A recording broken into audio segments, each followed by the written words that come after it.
Senator Padilla. You may proceed, sir. Maraming salamat po, Ginoong Pangulo. Katulad po ng sinabi ni Senator Joel Villanueva, ako po ay hindi po ako abogado, katulad po ni Senator Bato. Pero sa maikling panahon ko po dito, lagi natin binubuksan ang ating rules.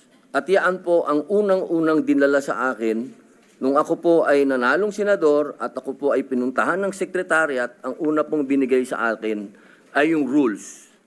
Napaka-importante ng rules. Yan po ang unang-una talagang isinaksak sa aking ulo. At bukod po doon, tradisyon. May tradisyon dito na kailangan susundin mo, lalo ka na neophyte. Ngayon, ang tanong ko po, sa dalawang nangyaring impeachment, yan po ay kay Pangulong Estrada at kay Chief Justice Corona. Lagi pong dinadala doon sa Committee ng Rules. At yan po ay inaasahan natin sa pagkakataong ito na doon uli makarating. At hindi naman din po ako kumokontra, katulad din po ni Senator Villanueva, kung meron po tayo mga gustong baguhin, bakit naman po ako kokontra? Dahil yan nga po ang gusto ko, yan ang aking tagline, pagbabago. Pero hindi naman po siguro dapat sa oras na ito. Bakit naman sa oras na ito tayo gagawa ng isang bagay na katulad din po ng sinabi ni Senator Bato de la Rosa, talaga po bang tayo ay gusto nating magkahiwa-hiwalay na talaga? Yung po bang bansa natin talaga, gusto na nating gutay-gutayin? Kung meron po tayong gustong baguhin, hindi po dapat siguro yan sa oras na ito, sa panahon na ito, at sa pagkakataon na ito. At katulad din po ng sinabi ko, lagi ko pong sinasabi, paulit-ulit, hindi po ako abogado. Ako po ay madalas akusado. Ako po ay ex-convict. Kaya ako po ay sanay sa korte. Ako po ay laging humaharap sa korte. Lahat po ng mga proceeding ng korte na abutan ko na hanggang po sa pakakakulong. Kailangan po siguro maipaintindi po natin sa lahat na due process. Kailangan dumaan po tayo sa due process. Hindi po tayo pwedeng palundag-lundag. Yun lamang po. Maraming salamat po, Ginoong Pangulo. Thank you, Senator Padilla.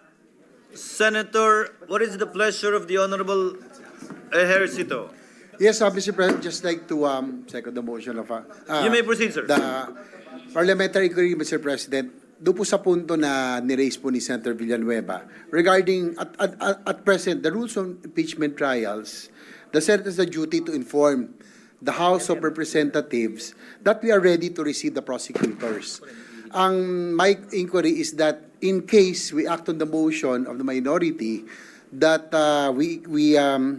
we proceed immediately, are we obliged as a body, as a Senate, obliged to issue new sets of notices?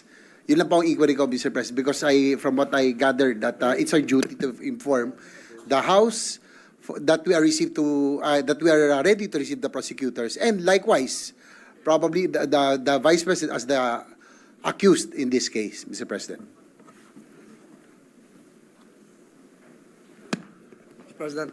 What is Majority Floor Leader? Mr. President, before we recognize the distinguished minority leader, perhaps to rephrase again. No, maybe to respond, to help our colleague, Mr. President. I don't think we're there yet, I think Majority Senator- Leader. We're still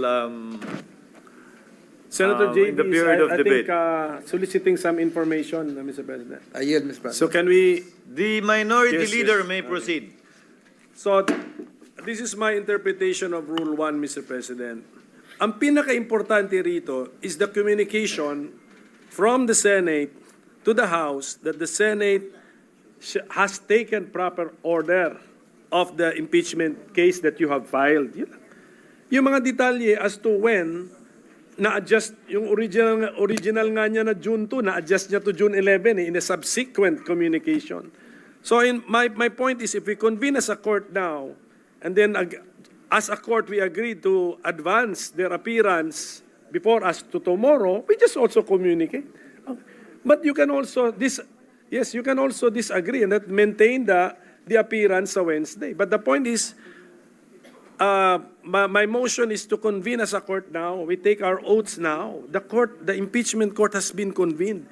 This is more in keeping with the spirit of the Constitution na ang aksyon agad. Tapos pala, balikan ko na lang yung issue kanina just for the record kasi yung pagtagalog ko or yung pagka-Filipino ko sa provision na English na nasa Constitution, dun yun sa official Filipino version. Ang sinabi dun, sunod agad.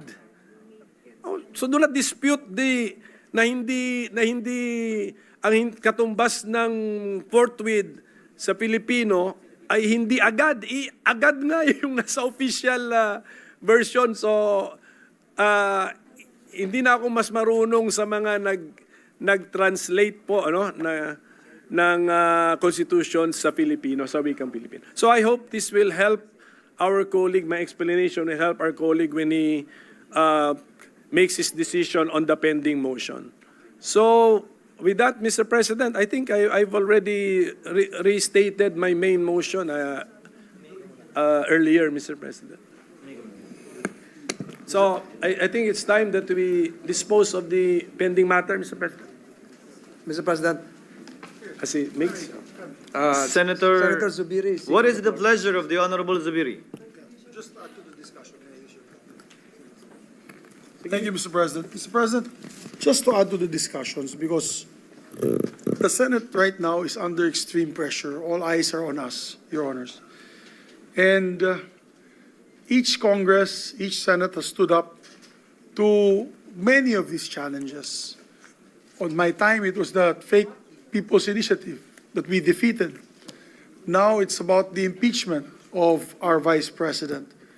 So we must act in accordance to our rules and traditions and precedent. Many sides have been spoken and explained. The good minority floor leader wishes to have it the soonest possible time, although our precedence, Mr. President, is that we file it to the Committee on Rules. The rules releases the report, and then we take action as jury, as judges on this impeachment court. Ang akin lang po, sana kung ganun po ang proseso na pipiliin natin, no, didesisyonan natin, gawin natin kaagad. Ako po ay taga Mindanao. Pareho po kami ni Senator Bato de la Rosa. Kaya ako hindi naniniwala sa mga survey. Kasi the surveys were read wrong in May, what was that, May 12? May 12, 2025. All surveys were thrown out the window. And the real story was 7 of the 12 senators were not members of the alliance, so of the national government. So ibig sabihin, may mensahe po silang ipinapadala sa taong, sa lahat, sa buong Pilipinas, na kaming sa tagasulok ng Mindanao at Visayas ay meron din boses pagdating sa halalan. Pero bilang senador, Mr. President, we must do our constitutional mandate with due respect to all those concerned. Mandato natin sa Constitution yan. At nang hindi natin gagawin yan, ay bugbog tayo sa mata ng publiko. So that's why I agree with the minority floor leader. Whatever the outcome of the trial, you end up voting. For one, I think it is a weak case, but I will reserve my judgment until all the evidence is presented to us, and then we will make the proper vote when the time comes. Pero ang punto dyan ay dadaan tayo, kailangan natin dumaan sa constitutional process that was given by our forefathers when they wrote the 1987 Constitution. Yun lamang po, huwag na po natin patagalin pa. At sa tingin ko, isa pang tanong, ay pwede ba ito tumawid sa 20th Congress? Personally, I've said this to the media, personally, I think hindi siya pwedeng itawid sa 20th Congress. Na kung pwede, pagdebatihan na natin yan ngayon. Kung gusto nyo, hanggang petsa 30 ng Hunyo, araw-gabi, nandito tayo. Pero kasi, meron pa mga constitutional questions with the Supreme Court. So, my point being is, let us follow our constitutional mandate of the Constitution. So I agree with the minority leader, but at the same time, I also agree with our colleagues, Mr. President, that proper procedure should be followed. Para pabilisan na lang natin yan. Para malitisan natin na maayos, mapakinggan natin ang mga ebidensya, kontra at pabor sa ating mahal na Vice Presidente, and then we make the decision at the proper time. But I don't think we can skirt from our constitutional duty. I'm not a lawyer. I'm an agriculturist. But I truly believe when I took my oath to defend and protect the Constitution, we must do so without fear or favor. Yun lamang. At the end of the day, this is a political exercise. Boboto tayo. Di boboto tayo. Tama? Minority Leader? Yun lamang po, Mr. President. I just had to weigh in because the Senate, I love the Senate, Mr. President. I love this institution. And I don't want to see all the brickbats that are being thrown to us saying that we are not doing our duty. We must stand up and rise to this occasion and do our duty. Thank you, Mr. President. Thank you, Senator